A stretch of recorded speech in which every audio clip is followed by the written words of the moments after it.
Hello, I'm Anwultus, and today I'm going to tell you about the real obstacle to ranked choice voting. So, what is ranked choice voting? So, take a little walk down an imaginary lane with me. So, ranked choice voting is different from other types of voting in a single seat election, that is, an election where there can only be one winner, because unlike in regular types of votes, such as first past the post and majoritarian voting, where you simply have one vote and you vote, and then if your candidate doesn't win, then your vote is only a negation towards other candidates in order to prevent them from perhaps gaining the majority. Or if they gain the majority, then that candidate automatically wins, of course. But if, let's say, nobody has a majority, then the election needs to be decided in some other way. Now, a ranked choice voting system is a system wherein instead of having that system where you have one vote, in a ranked choice voting system, you have multiple votes. However, they are contingent votes. So, for example, there can be a ranked ballot where you take multiple candidates and you rank them. For example, you use one, two, three, four, etc. And then if your preferred candidate loses, then your vote is automatically transferred to your next preferred candidate, etc., until somebody wins.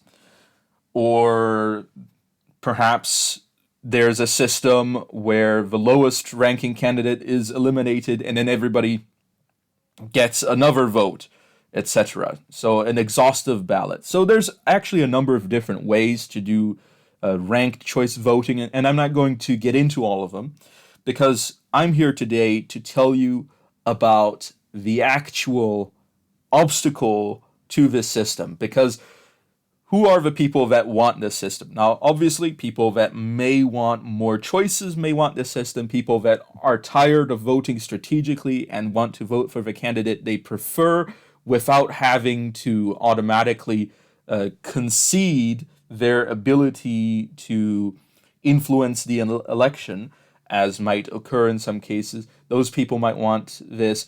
Third parties that are unsuccessful in the system might want this as well. And I will tell you about the perspective I'm coming into this video with, and I'm looking at it from the perspective of elections in the United States. Now, that being said, it also applies to other countries that use this voting system. I'm just using this as a perspective, as a case study. So let's take a look. So who actually opposes third candidates? That is, candidates, unlike the first two candidates that people might vote for strategically, these are candidates that might not make it outside of a ranked choice voting system. And therefore, they are third candidates, and they are the ones that would gain the most from a ranked choice voting system because they would actually have a chance of getting into office. So the opponents of third candidates are, of course, voters, in the sense that voters vote strategically. Now, that being said, a ranked choice voting system would negate that as an opposition because it allows voters to vote for the candidates they like the most without having to sacrifice their influence in the election. So in that sense, voters can be ruled out as people that lose from a ranked choice voting system. However, there are other opponents to this system that aren't addressed by the system itself. So, for example, the main political parties, that is, the established political parties in a single seat jurisdiction, that compete for that seat on a regular basis in a politically binary fashion, those parties would be opposed to it. And the reason why they would be opposed to it is relatively obvious, and that is that these parties stand to lose their voter base. They stand to lose potential voters to third party candidates. Now, that being said, it's not necessarily a complete loss, because on a ranked ballot, they might get those voters back in a later round of the election. So it's not that bad. However, when you look at it from the perspective of a party committee, the goal of the party committee is to get as many people as possible to vote for their candidates. So in that sense, it doesn't really matter why, ideologically speaking, people favor ranked choice voting and how popular it may be. From the purely partisan perspective, that is the perspective of the partisan officials, not the actual politicians that get into office, but the individuals responsible for organizing the parties, this is a disadvantage. And of course, for third parties, it is an advantage, but for the main political parties, it is a disadvantage, and therefore, those political parties are strongly opposed to this because it disadvantages them, because the established political parties benefit the most from a political binary, and therefore they necessarily have everything to lose from a ranked choice voting system. Now, business interests is probably the most important one, and I'm going to get into this in a moment.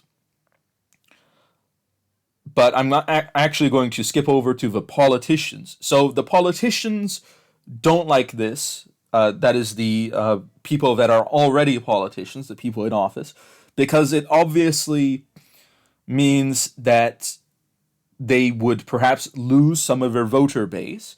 They might lose the support that the party has established for them, in the sense that the party loses and therefore the politicians lose.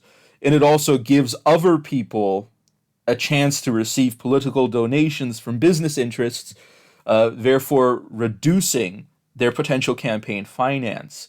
Now, it's worth noting that in places like the United States, spending money on elections, electioneering, marketing yourself as a candidate, you could call it propaganda, although that might be a bit harsh, so you can call it instead marketing.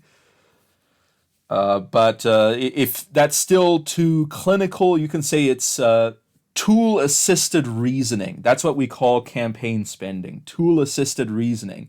You're giving people the tools, that is the advertisements, so that it's assisting people in coming to good reasons to vote for the right candidates. But of course, in a plutocratic system, or a semi-plutocratic system, where it is known that there's a good chance, in fact, a more likely than not chance, that the person that spends the most on the election is the person most likely to win, it therefore is very important to get those funds, because when you have a large population that you need to advertise to, you need to put out a lot of advertisements, which means you need a lot of money to do those advertisements, which means those politicians, through the splitting of the vote, come to a slight disadvantage. Now, of course, that is not as strongly in opposition as the business interests that I'm going to be talking about in a moment. So, for this, we need to make a game. So let's do some game theory. So let us assume that you are running a company that is interested in buying a favorable policy from a politician. So we're in a somewhat plutocratic idea here. Now, that being said, generally speaking, this isn't usually a direct transaction. Businesses don't usually just directly buy a policy, buy policy support from politicians. But let us say, for the purpose of argument, that the campaign donation equates to policy support, because frequently there's a quid pro quo going on there. Frequently, donating to a campaign can mean that the politician will seek to have favorable policies for your business. So let us assume that, therefore, you are in charge of looking at the various candidates for office and giving them campaign contributions, and you have a limited budget to do this. So, number one, there is a limited donation budget. Number two, the percentage of a budget you invest in a candidate equals the chance of the candidate giving you a favorable policy.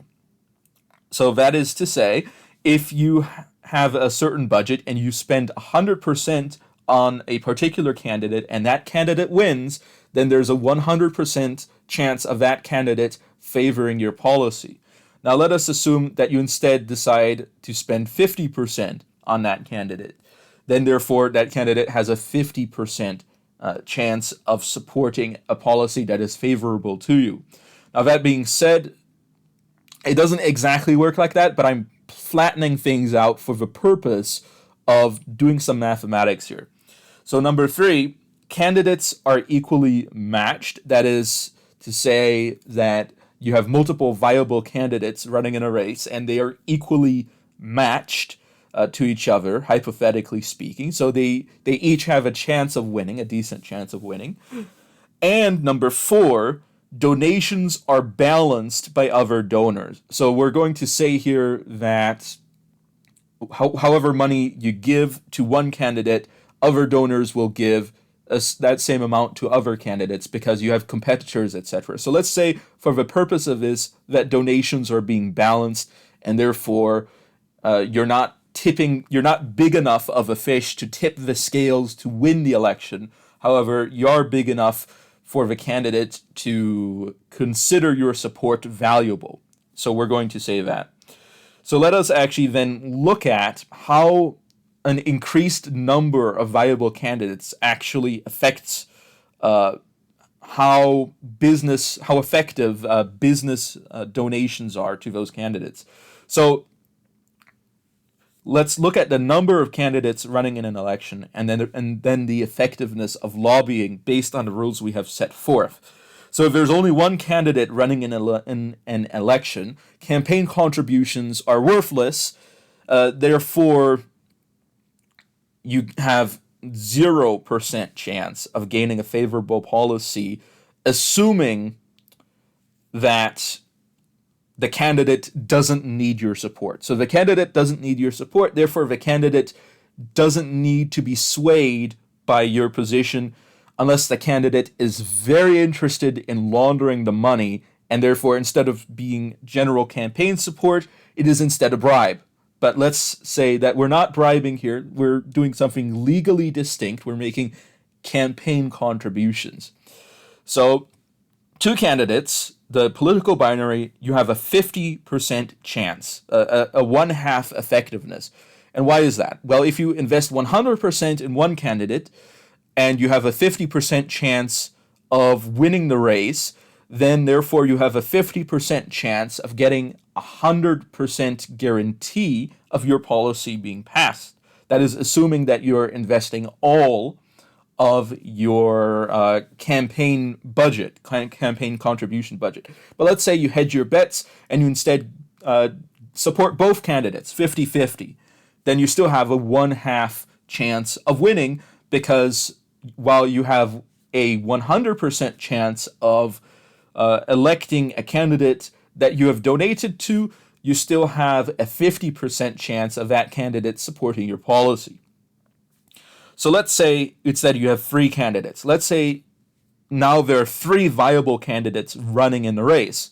Well, now things are a bit different, because whichever candidate you support has a 1/3 chance of winning the race.